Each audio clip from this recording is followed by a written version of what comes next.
Hey guys, it's me, Ben Blaylock. I'm coming to you this morning. It's a cold Saturday morning here in Florida. And wanted to tell you thanks so much for your support of my channel. I know in the past I've tried to share a few videos here and there and offer some good information. I've tried not to oversaturate my YouTube page with too many videos just because I think things can get watered down if we aren't careful. But this year, 2024, my goal is to raise my video production count. I want to get more videos out there to you. Hopefully you can grow in your game and learn from some of those videos, and I can hopefully share continued good information. But so thanks again. Here's to like a good 2024 for your game. I hope everybody that's out there is getting better and understanding the game more.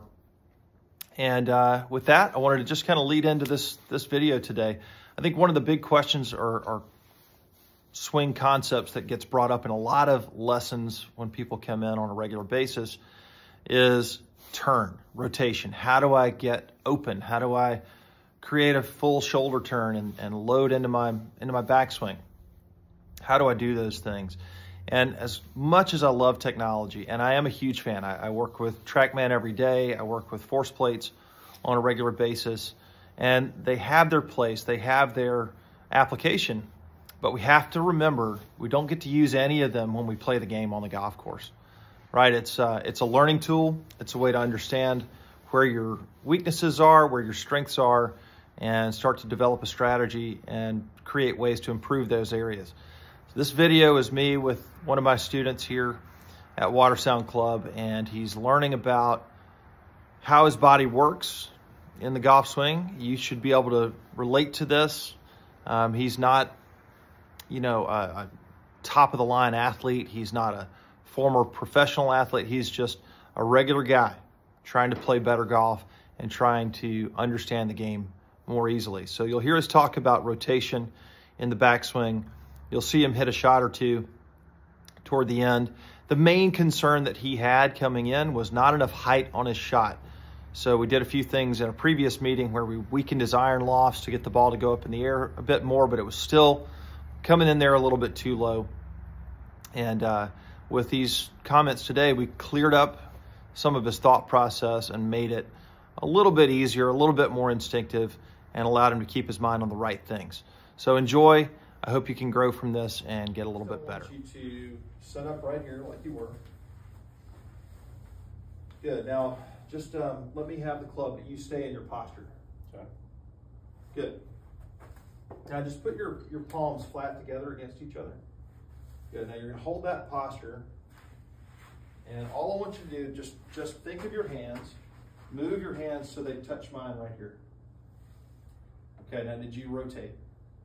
Feel like I did. Yeah, but did you tell your body to turn? Mm-hmm. No, what'd you think? I just said, move my hands. move my hands. Right. Okay, now start in that position again. Now we're going to change this so that this left arm does not move. You're going to leave that arm there. Use only your right arm to touch my hand. Did you turn? Mm-hmm. Not at all. Mm-hmm. Right? Now put that right hand over here again. Mm-hmm.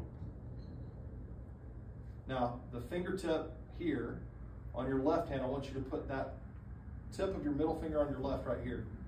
There's all the turn. Mm-hmm. Now do you think that'll happen on the other direction, on the follow through side? So move both hands here. Yeah, you turn. Right, move just your left hand. No requirement to turn. Right. So the simple thing to understand is if your hands are together and they're moving around you, your core, your torso, your pelvis, it all has to turn to accommodate that movement of your hands. Okay. So you could say that there's only one type of golfer that has to think about rotating, and that's a one-armed golfer. Mm-hmm. Right? So if you lose an arm, then you would have to consciously produce a turn. Right. But as long as you got two, it's going to happen. Yeah. Now people then start to get hung up on, well, how much turn, and how fast, and how far, and all these, and what angle, and all these things. And I go, don't worry about it. Yeah, I mean, we could measure it, sure. I can go spend $50,000 and get a 3D measurement studio set up in here where you're in a wetsuit with little markers all over your body, And we got 15 cameras in here measuring everything to tell you that on your good swings, your torso rotates 87.36 degrees. And on your bad swings, it rotates 87.14 degrees.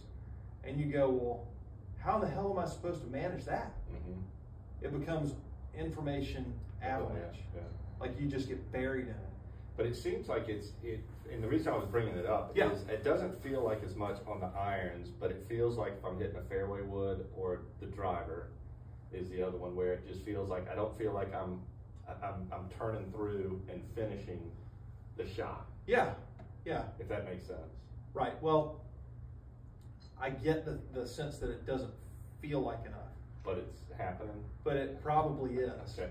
Right. If you hit the That might ball. just be crazy then. Well, no, you're not. Yeah.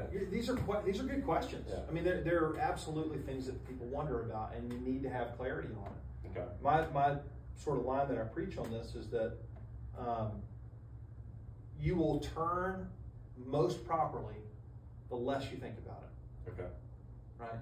So you swing your hands back over your right shoulder, you release the club, follow through with the hands over your lead shoulder, and you'll be in that body posture where your chest, your belt buckle, it's all facing the green, it's all facing the fairway, just because that's where it goes, right. Really and truly. The major concern is, what are you doing with this thing? Right.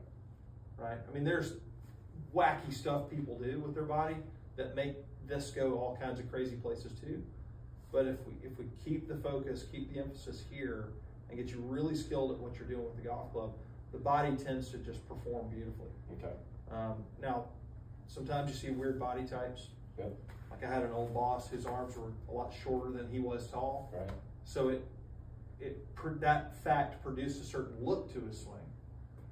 And then another guy at that same club, his arms were 5 inches longer than his height.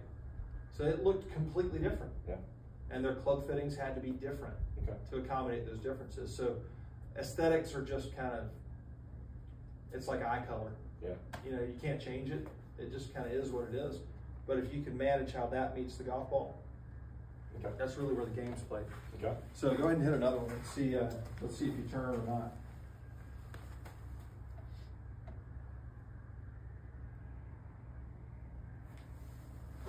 Okay, stay right there. Don't move. Highest ball you've hit today. Look where your torso is facing. Yeah. It's left of the target line. So did you turn enough? Oh, yeah. Okay. Yeah, you More, did. Yeah, plenty. That's one of your best shots so far today. Okay. Dead straight.